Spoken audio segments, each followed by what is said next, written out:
Everyone knows about Charles, Terror of Spain. His portrait is the one that haunts history, the jutting jaw, the drooling, the tongue so swollen it barely fit in his mouth. If you have even a passing interest in European royalty, you have heard of the Bewitched King. He is the ultimate cautionary tale, the poster child for what happens when a royal family marries itself into genetic oblivion. He is the face of Habsburg decline, the grim punchline to a centuries-long experiment in dynastic arrogance. But almost nobody knows that Charles was not the most inbred Habsburg who ever lived. That grim distinction belongs to his niece, a woman whose name has been almost entirely erased from the public memory, Maria Antonia of Austria. Born in Vienna on January 18, 1669, she was dead by Christmas Eve, 1692. She was just 23 years old. Her inbreeding coefficient, a statistical measure of genetic homozygosity, was 0.353. To grasp the meaning of this number, one must first understand the metric itself. An inbreeding coefficient, designated as F, measures the probability that an individual inherits two identical copies of a gene from a common ancestor on both sides of their family tree. An F of 0 indicates no inbreeding at all. The average for the general European population in the 17th century hovered somewhere between 0.01 and 0.05. The average across all Spanish-Habsburg kings was a staggering 0.09. A child born from a full incestuous relationship between a brother and sister scores 0.25. A child born from a parent and their own offspring also scores 0.25. Maria Antonia exceeded both. She was, in measurable genetic terms, more inbred than the biological product of the most forbidden human mating possible. Charles Sue, the man whose autopsy famously described a heart the size of a peppercorn and a body devoid of blood, scored 0.34. Philip III of Spain scored 0.218. Don Carlos, the mad son of Philip, scored 0.211. Maria Antonia surpassed every single one of them. Yet it is Charles whose face adorns every documentary, every listicle, every video essay on history's most famous genetic disasters. Maria Antonia does not even merit a footnote. She should be the headline. She lived 23 years, buried 2 newborn sons, and watched her husband openly abandon her for another woman while she was pregnant with her 3rd child. She died alone in the early hours of the morning while the rest of Vienna slumbered. Within 7 years of her death, her only surviving son was dead, likely poisoned, and Europe was engulfed in a war that would ultimately claim 700,000 lives. To understand Maria Antonia, you must first understand her mother, a figure you have almost certainly seen before, if you have ever looked at Diego Velázquez's masterpiece, Las Meninas. The little blonde girl at the center of the composition, surrounded by handmaidens, dwarves, and a sleepy mastiff, is Margaret Theresa of Spain. She was 5 years old when Velázquez painted her in 1656. Born in the Royal Alcazar of Madrid on July 12, 1651, Margaret Theresa was the daughter of Philip IV of Spain and Mariana of Austria. The couple were uncle and niece. Philip was 23 years older than his bride, who was the daughter of his own sister. The Habsburgs had been practicing this kind of dynastic consolidation for generations, swapping brides between the Spanish and Austrian branches of the family like livestock between neighboring farms. By the 1650s, the genetic consequences were becoming impossible to ignore. Philip III had an inbreeding coefficient of 0.218, and Mariana of Austria scored a similarly high 0.155. The numbers were climbing with every generation, yet no one cared. Blood purity was a more valuable currency to the Habsburgs than blood that simply functioned. Philip adored his daughter. He called her my Alegria, my joy, and courtiers called her El Angelito, a little angel. She was reportedly bright, musical, and charming. But she was also a political asset of extraordinary value. The Spanish branch of the family was perilously short of healthy male heirs, and she had to be married strategically. The groom chosen for her was her mother's brother, her uncle Leopold I, Holy Roman Emperor. He was 26. She was just 15 when the proxy wedding ceremony took place in Madrid on April 25, 1666. The relationship between Leopold and Margaret Theresa was not just one kind of consanguinity, but two. He was her uncle on her mother's side, and her first cousin once removed through the Habsburg paternal line. Two distinct paths of shared blood converged on the same marriage bed. Their own parents, Philip IV and Mariana, had also been uncle and niece, as had Ferdinand II and his wife. The Habsburgs were not just making the same mistake repeatedly, they were compounding it, each generation doubling down on the genetic wager that the previous generation had already lost. Margaret Theresa arrived in Vienna in November 1666 after a grueling overland journey, and the full wedding ceremony was held on December 12th. Leopold affectionately called her Gretel. She called him Onkel, because that is what he was. She called him that for the rest of her short life. By all accounts, They were genuinely fond of one another, a detail that makes the tragedy more acute rather than less. Leopold was perhaps the most cultured ruler in Europe, a man who composed over 200 works including masses, oratorios, ballets, and more than 150 Italian-language arias. His court at the Hofburg spent a staggering 60,000 gulden a year on musicians, and nearly 400 new compositions premiered there during his reign. Margaret Theresa loved music as well, and Leopold wrote operas to entertain her. They shared a language of strings and voices, if not of genetics. Velázquez had painted Margaret Theresa multiple times before her departure for Vienna, and each canvas served a specific political function. These portraits were sent north to Vienna so that Leopold could monitor how his betrothed was growing up, watching her body change through the most accomplished brush in Europe. They were, in a chillingly pragmatic sense, the most beautiful arranged marriage portfolio ever assembled. What followed was 6 years of relentless pregnancy. Margaret Theresa conceived 6 times. She delivered 4 living children and suffered 2 miscarriages. The survival rate among the live births was catastrophic. The Alvarez study showed that of 34 children born to Spanish royal families between 1527 and 1661, 29.4% died before their first birthday and half were dead before age 10. The rate in Spanish villages at the same time was around 20%. Margaret Theresa's children were dying at the dynasty's usual pace, which was faster than the peasantry's. Born September 28, 1667, died at just 3.5 months on January 13, 1660. Then came Maria Antonia, born January 18, 1669. She lived. John Leopold, born February 20, 1670, died within hours of his birth. Maria Anna Josepha, born February 9, 1672, died 2 weeks later. 4 babies, 3 gone before they could sit up, and just 1 survivor. Margaret Theresa was 4 months into a 7th pregnancy when she died on March 12, 1673. She was 21 years old. She is buried in the imperial crypt beneath the Capuchin Church in Vienna. There is a grim, often glossed over detail about Margaret Theresa. After the deaths of her babies and a fire in the Hofburg's Leopoldine wing, she became convinced that these catastrophes were divine punishment for the Jewish presence in Vienna. She personally pressured Leopold to expel the city's Jewish population. He did so in 1670. The entire community was driven out. The Leopoldstadt district in Vienna is named after Leopold because of this expulsion. The dreamy girl from Las Meninas, the little angel, drove one of the most significant anti-Jewish actions in 17th century Austria. She was 19. Grief does terrible things to people. What it did to her had devastating consequences for thousands.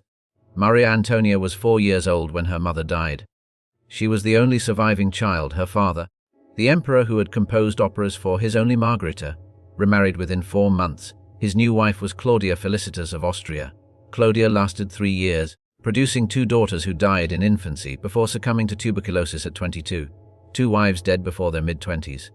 2 rounds of dead infant daughters. Leopold married a 3rd time in 1676 to Eleanor Magdalena of Neuburg, who would eventually give him 10 children, including 2 future emperors, Joseph I and Charles VI.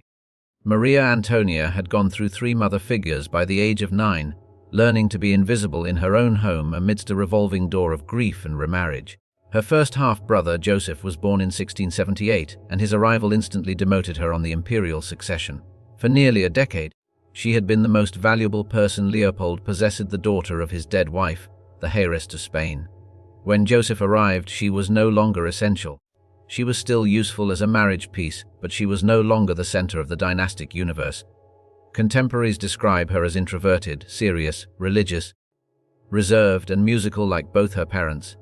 The opposite in every observable trait of the boisterous Bavarian soldier she would eventually be handed to.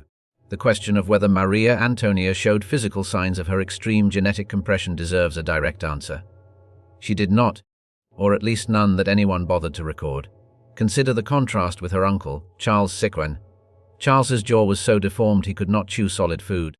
His tongue was too large for his mouth. He did not walk until age 8 nor speak fluently until 4. He suffered from hydrocephalus epilepsy, and a combination of disorders that modern geneticists are still trying to catalogue.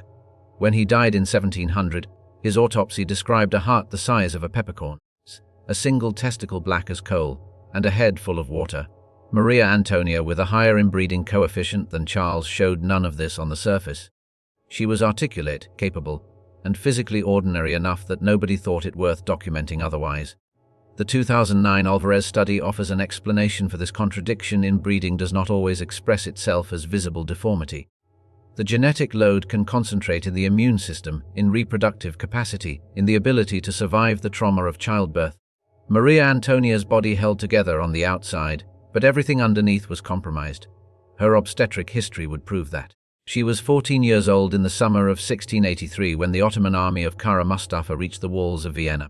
The imperial family evacuated the city ahead of the encirclement. Maria Antonia, the emperor's daughter, was a refugee in her own land, fleeing the city that was her only home. The siege was broken on September 12 by the cavalry charge of Jonathan Sobieski of Poland. Among the dead was Alessandro Poglietti, the court organist who had likely taught Maria Antonia to play.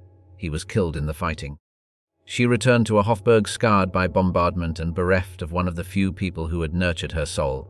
From the age of 4, Maria Antonia was the heiress presumptive to the Spanish Empire. Her uncle Charles II was sickly and produced no children across 2 marriages. Her grandfather, Philip IV, had laid out the line of succession through Margaret Theresa's offspring, meaning Maria Antonia had a legal claim to Spain, the Spanish Netherlands, Naples, Sicily, Milan, the Philippines, and most of South and Central America. She was 4 years old, technically in line to inherit more territory than any woman alive.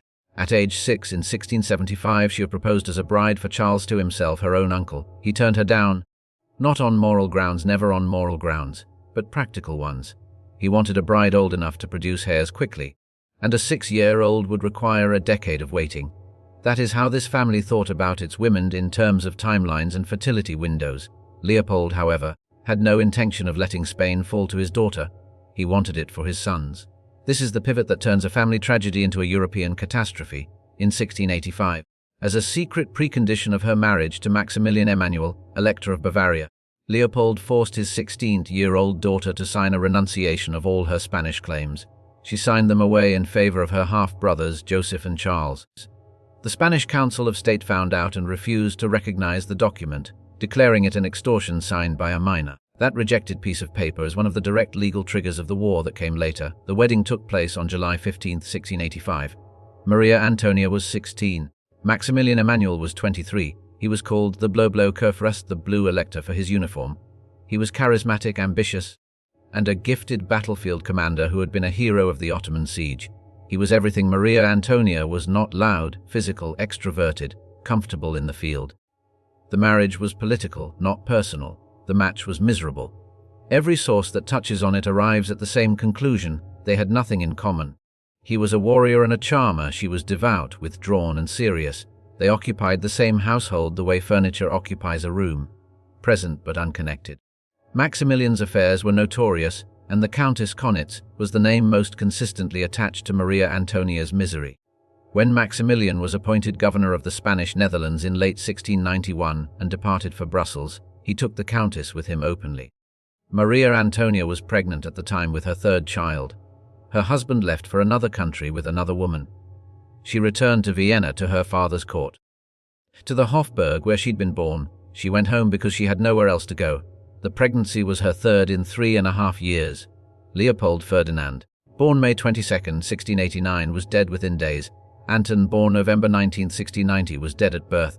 2 sons gone before their mother could learn whether they would survive. The 3rd pregnancy in the autumn of 1692 ended differently. Joseph Ferdinand Leopold was born on October 28 at the Hofburg. He lived. He breathed. He survived his 1st week and his 1st month, passing every milestone his brothers had failed to reach. But Maria Antonia did not thrive after the birth. She fell into what contemporaries described as a deep melancholy. In 17th century medical language, this likely means severe postpartum depression, though the line between depression and the early stages of puerperal sepsis is not always clean. Streptococcus pyogenes, the bacterium behind childbed fever, killed roughly half of all women who contracted it in the era before antibiotics. For a woman with Maria Antonia's genetic burden, the mathematics were even worse. The 2024 follow-up to the Alvarez study found that Inbred Habsburg women faced a postpartum mortality hazard ratio of 2.36, meaning they died after childbirth at more than double the rate of their less inbred counterparts. Maria Antonia died at 5:30 in the morning on December 24, 1692. Christmas Eve, she was 23 years old.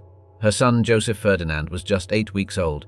Her husband was in Brussels with his mistress. She was buried beside her mother in the imperial crypt.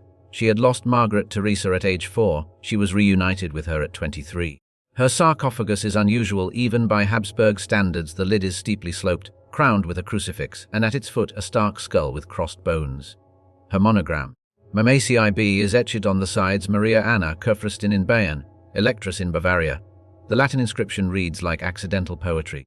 She met death with Austrian piety 2 months after childbirth, like the dawn that extinguishes after birthing the son to the world. That son, Joseph Ferdinand, was raised in Brussels by his father. He was 6 years old when Europe decided he was the answer to its most dangerous political question, with Charles Secru dying childless. The Spanish throne was a prize that could ignite a continent. The two main candidates were a Habsburg archduke and a Bourbon prince. Giving Spain to either family would upset the balance of power so badly that war was almost guaranteed. Joseph Ferdinand was neither. He was a Wittelsbach, the son of a Habsburg mother, but technically outside both competing dynasties. France, England, and the Dutch Republic all agreed he was the only acceptable compromise. On October 11, 1698, the Treaty of The Hague named the 6-year-old as heir to Spain, the Spanish Netherlands, and the Indies. It was an elaborate partition designed to prevent a single dynasty from dominating Europe. Then, on November 14, 1698, the dying Charles E went further, publishing a will that named Joseph Ferdinand heir to the entire, undivided Spanish Empire. A child who had lost his mother at 8 weeks was about to inherit the largest empire on earth. He died on February 6, 1699, in Brussels. He was 6 years old. The symptoms were seizures, vomiting, and prolonged loss of consciousness. The official cause was smallpox or typhoid fever, but those symptoms are also consistent with arsenic poisoning, the preferred method of quiet political murder in the 17th century. Poisoning rumors spread within hours. Bavarian and Polish court circles openly accused Leopold I, Joseph Ferdinand's own grandfather, of the crime. He had more to gain than anyone. With the boy dead, Leopold's son, Archduke Charles, became a viable candidate again. Nothing was ever proven. The boy is buried in the Cathedral of St. Michael and St. Gudula in Brussels, separated from his mother by 500 kilometers and 7 years. With the boy dead, the treaty collapsed. Charles II of Spain lingered until November 1, 1700, then died, signing a will that left everything to Philip of Anjou, the grandson of Louis IV of France. The War of the Spanish Succession erupted in 1701 and burned for 13 years. 700,000 people died. Bavaria was devastated at the Battle of Blenheim in 1704. Maximilian Emanuel was stripped of his title and driven into exile. The Spanish Empire was split between Bourbon Spain and Habsburg Austria. The very partition the Treaty of The Hague had been designed to accomplish peacefully. Maximilian had remarried in January of 1694, barely 13 months after Maria Antonia's death. His new wife was the granddaughter of the man who had saved Vienna from the Ottomans in 1683, when Maria Antonia was a 14-year-old refugee. He moved on with the ease of a man who had never particularly cared for what he was leaving behind. Leopold I, the father who had composed operas for his first wife and subordinated his only daughter from that marriage to his son's ambitions, died in 1705 while the war raged on. The family ate itself. What the Alvarez study quantified is the mechanism that killed them. Margaret Theresa had only 10 distinct great-great-great-grandparents instead of the normal 32. The family tree had collapsed on itself so severely that Joanna I of Castile and Philip the Handsome, who married in 1496, show up in Maria Antonia's ancestry multiple times, occupying different branches simultaneously. The researchers described the resulting diagram as looking less like a tree and more like a circle. Maria Antonia survived that filter. She was the only one of Margaret Theresa's 4 live-born children to make it past infancy. She outlived her siblings, her mother, a siege, a stolen inheritance, a miserable marriage, and the deaths of 2 sons. She didn't survive the 3rd birth. Her body carried the weight of 8 generations of consanguinity, and it gave out at 23. Her portraits are few and largely unreliable. Many were painted for political circulation rather than from life. She was a face the Spanish faction wanted Europe to see, a visual argument for dynastic legitimacy. The real Maria Antonia, the woman who played music in the Hofburg, buried her children and called her father's court home because her husband preferred Brussels, and a mistress is harder to locate in the historical record. She left no diaries, no letters that historians quote at length. She left a sarcophagus with a skull on it and a son who almost stopped a war and whose death helped start one. The Habsburgs knew how to write a beautiful epitaph. They did not know when to stop marrying their own relatives. Maria Antonia paid for that failure with everything she had. Europe paid for it with 700,000 dead.